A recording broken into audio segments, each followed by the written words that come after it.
Metabolic Chaos. All So, right. Reed, we are here and we're going to be talking about metabolic chaos today. And this is a term that you actually coined after looking at different labs and seeing, wait a second, I see a pattern here. So, would love for you to just share with people your brief story of what got you into this and what was the pattern that finally led you to coin this term metabolic chaos. Hard to do briefly, but I was in environmental law and conservation of saving the planet, cleaning up the planet, right? And I noticed how bad the environment was treating the birds, bees, air, water, and trees. And so I started wondering, well, what about people? And including me. I mean, I didn't want anything sneaking up on me, right? So I just went to work in a clinic working with people instead of with the animals and environment and stuff. And it was quite a challenge. I had to learn a few things, obviously. And as I started running a lot of lab work, like the doctors there, I'm not a doctor, but I started using this lab work from a lay person's perspective. And this is really critical. So I have the people's perspective, and it's just data to me. I'm not diagnosing anything. Trying to use it to identify healing opportunities, which is what we say instead of, we don't want to diagnose something and label it and there's your standard of care treatment, take this for that. So we really try to heal the whole person. We look at the data, we look at a whole cluster of data. We run no less than 5 labs in every person because they've already run one for this and one for that. But we look at this cluster and then we apply general principles of healing to every cell, every molecule, every tissue and organ and system in the body simultaneously with complete, holistic lifestyle, everything from diet and rest and exercise and stress reduction to supplements, and really just work on what's really wrong, I guess. And so what's really, since I have no ability to diagnose a specific thing, we just call it metabolic chaos. It's everything. And oh, by the way, these causal factors that are upstream like that, they're all crashing into each other. So if you tried to say, oh, well, there's this cause and that cause, well, what about the interaction in the body, in the downward spiral, and we call it the metabolic chaos cascade. So there actually is a way, and thousands of my graduates know that you apply the general principles of health building, and people just seem to get better. Even if they had a sometimes serious medical diagnosis, just goes away. Not all of them. I mean, there's true medical problems. That's what we refer out for, but everyone else gets well. Yep. So one of the reasons why I wanted to have you on my summit is that when we talk about trauma and how trauma has affected one's biology, especially over a long period of time, say they had some early childhood stress or some of these patterns that have been stored in there for a long time, what is the result that I see in people is this metabolic chaos. Like there's a lot of different things that are all compounding now. It's not just one thing, right? Like it's a lot of different things, and we get to kind of piece those apart and figure out, okay, where are the healing opportunities that will really move the dial in terms of not only physical health, but then also mental and emotional health. So one thing that I have been sharing with people, Reed, is that if you've got emotional chaos, it probably is a result of metabolic chaos. They come together. That's really a good observation, and when we go to onboard a client, it's easy for an FDN practitioner like me to say, well, we're going to check hormones, the immune system, digestion, detoxification, energy production, nervous system balance. All of that gets considered, and we use data. We run labs and really find out what the real deal is. But some of the challenges as you might move forward with a person, because you can design protocols that are individualized based on some of those challenges are kind of complexities in the mind and emotions of the person you're working with. And so that's why we're so compatible with each other, because you're dealing with largely that as a piece of the puzzle. Exactly. So, and also people have physical trauma, injuries, you got broken bones that never healed, or, lesions in their fascia that just haven't become unstuck yet. So they're always compensating, and everything's about, so you make all these mental, emotional compensations. Well, I'm just born like that. They just sort of make up excuses in a way, but physically, muscles don't always release them. So you have the mental, emotional, you have the physical, and you have the chemical, biochemical, which is where we kind of make our observations. And what I notice is that the body really is designed to be able to heal itself.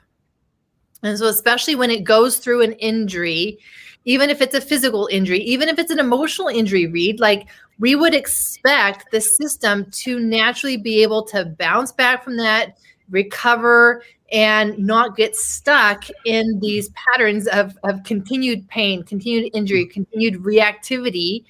And that's really where this metabolic chaos starts to play a big role, because if you've got metabolic chaos going on, your body's not going to be able to heal itself. You're going to go through a stress, and it's not only going to be a stress, it's going to be a trauma for you, and you're going to get stuck in that.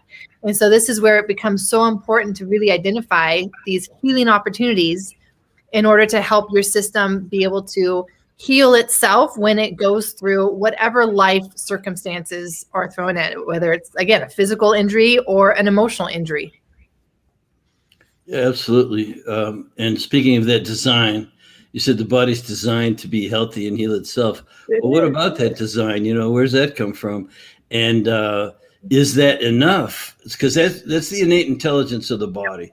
Yep. So everyone knows, you cut yourself, it heals itself. Like I get this bang in my head, it'll be gone in a few days. That's why I wear hats a lot. But but you know what I mean? We heal, and yet sometimes. Well, the question we have to ask is that innate intelligence or ability enough? Because it is a program that's running behind the scenes. It's constantly running. It's like on your computer. It's just running all the time. It's ready for stuff. And it may not be sometimes. I mean, certainly, the body can't stop bullets, and things like that, or certain chemicals would just kill you, and even some natural things. On my property, I have snakes. We have huge rattlesnakes, and my gardeners kill them all the time because they're deadly things. So is innate intelligence enough? Well, not for everything, but for most stuff. You can regulate your environment and your lifestyle enough that innate intelligence is a pretty good thing to have on your side.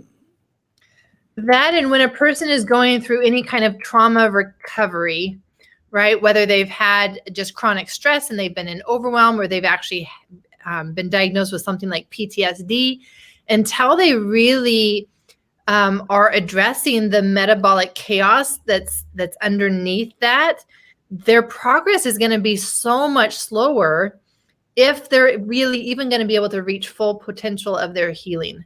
So this is one of those pieces where even when we're dealing with something that could be considered entirely emotional, mental, psychology, which again, my thoughts about how trauma is not psychology, but biology, but this metabolic chaos really becomes important in helping one get back to full potential and accelerating that healing journey.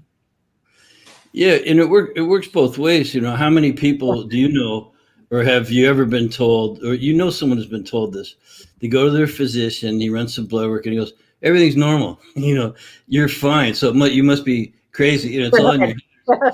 And it's not true. And so we're the detectives that would look for those underlying market. We use functional lab work. We run multiple labs in every person, and we dig, and we not so much concerned like physicians with the individual markers, perhaps, let's call them dots for a minute, but in connecting the dots.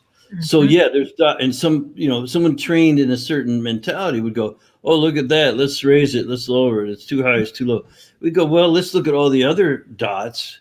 And then connect them as it relates to a individual who's living that life, and they have their genetic potential, their environment, their daily and regular habits, their lifestyle, all affecting those dots.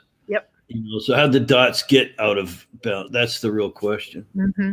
Yeah, and it's those very dots that kind of led me to see these patterns of a biology of trauma, right? Like just like you see patterns.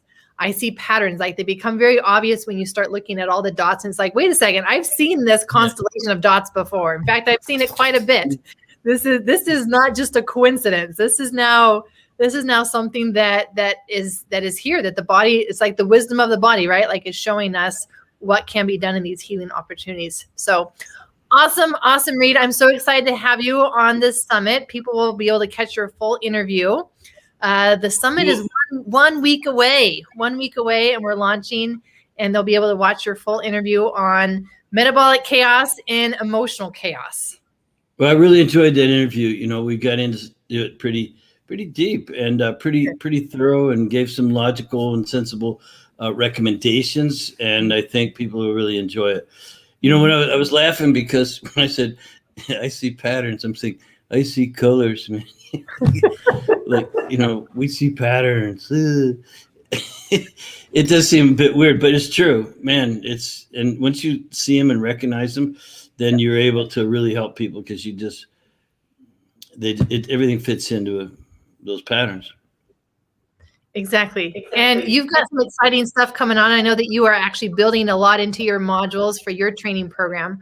So super honored to be a partner with this and collaborating with you. Yeah, excited. I'm glad you joined Mindshare and that we got to meet each other and explore some opportunities together.